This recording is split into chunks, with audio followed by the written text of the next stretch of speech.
Assalamualaikum warahmatullahi wabarakatuh. Halo Rek, perkenalkan namaku Angga Diadwiananda Putra dari Prodi Tim 4 Teknik Listrik. Di sini aku akan membahas tentang polarisasi dieelektrik.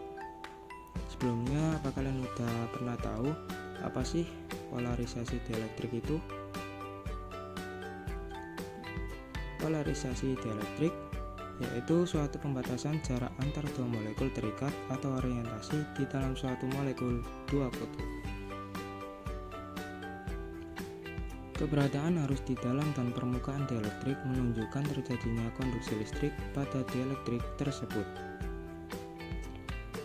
Apabila nilai tegangan yang diterapkan melebihi tegangan kerjanya, kegagalan dieelektrik akan terjadi.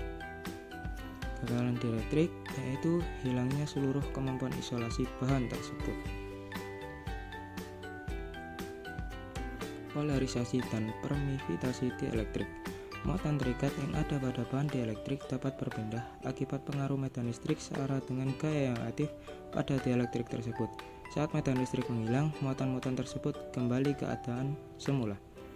Bahan dieelektrik apapun dengan elektroda diletakkan padanya, kemudian dihubungkan ke rangkaian listrik dapat dianggap sebagai kapasitor dengan nilai kapasitas tertentu.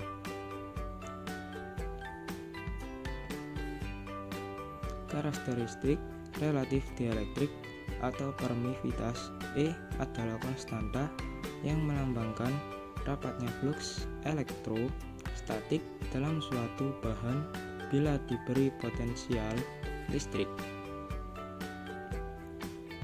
Nilai ini adalah perbandingan antara Q, yaitu muatan yang tersimpan pada kapasitor saat suatu tegangan diaplikasikan pada kedua elektroda terhadap Q0.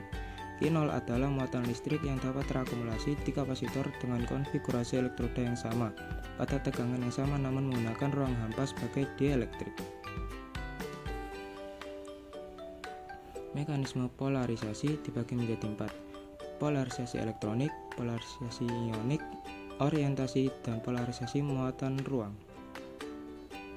Polarisasi elektronik yaitu polarisasi yang timbul dari perpindahan elastis dan deformasi kulit elektron dan ion-ion.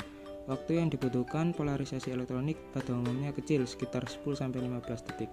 Mekanisme polarisasi elektron dapat terjadi pada semua jenis dieelektrik dan tidak akan menyebabkan kehilangan energi. Polarisasi ionik.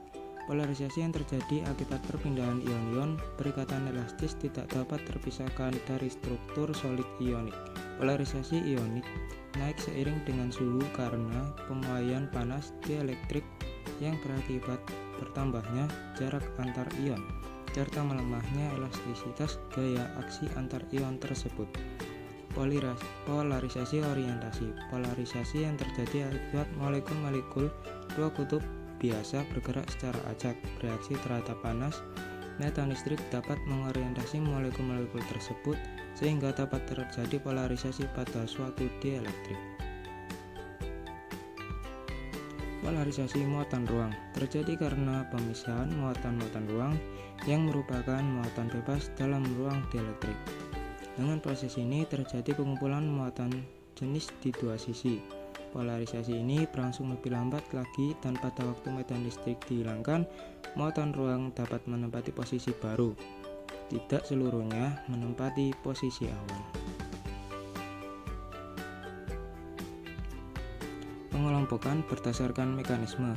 Yang pertama, dieelektrik yang hanya akan mengalami polarisasi utama, contohnya sulfur dan bensin. Yang kedua, dieelektrik yang memperlihatkan gejala polarisasi elektronik dan orientasi secara bersamaan, contohnya resin dan selulose. Yang ketiga, bahan ferroelektrik, contohnya monoklinik dan tetragonal. Yang keempat, bahan dieelektrik yang memperlihatkan mekanisme polarisasi elektronik, ionik, dan muatan bidang. Sekian yang dapat saya sampaikan mengenai materi polarisasi dieelektrik. Terima kasih.